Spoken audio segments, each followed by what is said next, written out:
வணக்கம் காய்ஸ், உங்கள் எம்ஜே பபி.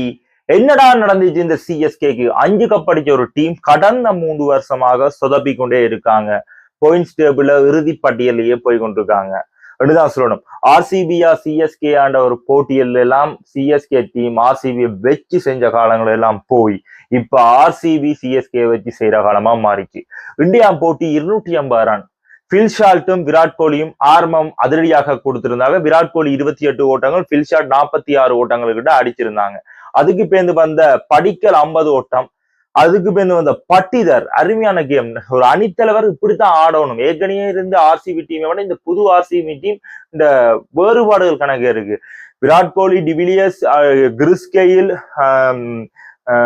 நல்ல நல்ல முன்னணி வீரர்கள் இருந்த இந்த அணியை விட இந்த இப்ப கடந்த 2 வருஷத்துக்குமான அணி ஒரு வித்தியாசமாவே இருக்கு. இந்த அணியை தொட்டா செத்திங்கிற மாதிரி தான் இருக்கு இப்படி ஒரு அணி. அதுக்கு பேர்ந்து வந்த டிம் டேவிட் என்ன மாதிரி ஒரு பெர்ஃபார்மன்ஸ். 25 பந்துகளில 70 ஓட்டம். இதுல குறிப்பா 288.76 ஸ்ட்ரைக் ரேட்ல அதுல ஒரு 6 அடிச்சிருக்க மாசம் ஸ்டேடியத்துக்கு வெளியே ஒரு அடிச்சு பாய் காட்டமா இருந்துச்சு அந்த பந்துக்கு.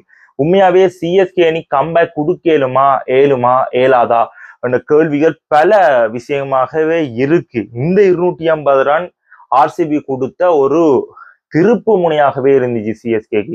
பதிலுக்கு துடுப்பாட்டம் வந்தாலும் தோத்துருவாங்க. இது இந்த மேட்ச் நான் சிஎஸ்கேயோட பேட்டிங்கை பார்க்க முதல்ல இந்த வீடியோ போடுறேன். ஏனண்டா சிஎஸ்கே பேட்டிங்லாம் இனி ஒன்றும் கிளிக்க போற இல்லை என்று தெரிஞ்சுட்டு, நல்ல ஒரு டீம் ஆரம்ப காலங்களில் இருந்தாலும் எடுக்கிற டீம் தான் முக்கியம். சிஎஸ்கே 5 கப் அடிக்குதோ இல்லாட்டி விராட் கோலின டீம் 1 கப் அடிக்குதோ, ரெண்டாவது ஆர்சிபி என்றதை விட விராட் கோலின டீம் வந்து அதை சொல்லிடலாம். விராட்டுக்காக தான் அந்த ஃபேன்ஸே இருக்காங்க.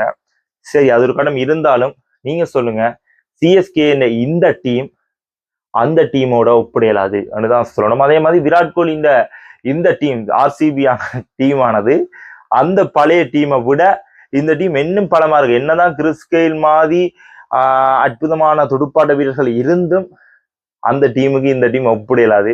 இந்த டீம் இன்னும் 3 வருஷம் தொடர்ச்சியாக கப்படிக்கக்கூடிய ஒரு டஃப்ல உள்ள டீமா தான் இருக்கு. எப்படியோ டீமை செட் பண்ணிட்டாங்க. இனி புழைக்கலும் ஆர்சிபி ரசிகர்கிட்ட இருந்து. இதோட இந்த வீடியோ முடிக்கலாம். உங்களை எம்ஜே பவி.